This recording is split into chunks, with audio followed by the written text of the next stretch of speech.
এই মুহূর্তে সবচেয়ে বড় খবর, প্রতিবাদী টুম্পা কি বলছেন দেখুন।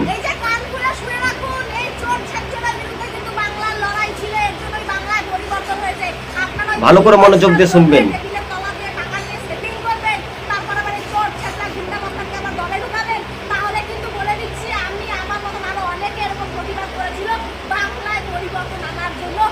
প্রতিবাদ আন্দোলন আবারও শুরু হবে। এই চোর ছাত্র ছাড়া বাংলায় পরিবর্তন হয়েছে। এই চোর ছাত্রের কোনো দরকার নেই। অনেক সনাতন ঘরের ছেলে আছে, মেয়ে আছে, তাদেরকে তুলুন, তারা কন্ট্রাক্টর হবে, তাদেরকে কাজ দিন, তারা নিজেদের দায়িত্ব পালন করবে। কিন্তু কোনো গুন্ডা মস্তান চোর ছাত্রকে দিয়ে কোনো কাজ হবে না।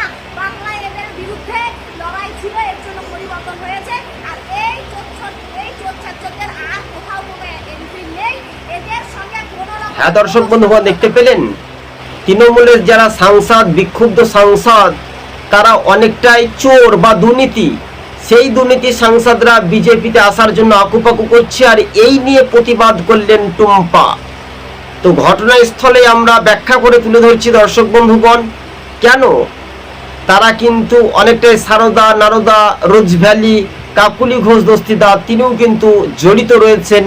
এই খবর যখন সোশ্যাল মিডিয়াতে ঘুরপাক খাচ্ছে, তখন টুম্পার কাছে কিছুটা খবর এলো সোশ্যাল মিডিয়াতে। তিনি বললেন এরা যদি দলে ঢুকে তাহলে প্রতিবাদ করবেন, গর্জে উঠবেন, এবং আরও যারা বিজেপির সমর্থক তাদেরকে কাজ দেওয়া হোক সনাতনী ধর্মের, এমনটাই প্রতিক্রিয়া কিন্তু দিলেন। কিন্তু সামাজিক মাধ্যমে আমরা এই প্রতিক্রিয়াগুলি রিয়াকশনের মাধ্যমে তুলে ধরেছি, বাংলার মানুষের কাছে তুলে ধরতে চাই। সত্যি বাস্তবে এই কথাটাকে সমর্থন করা উচিত বলে মনে করছেন কি আপনারা?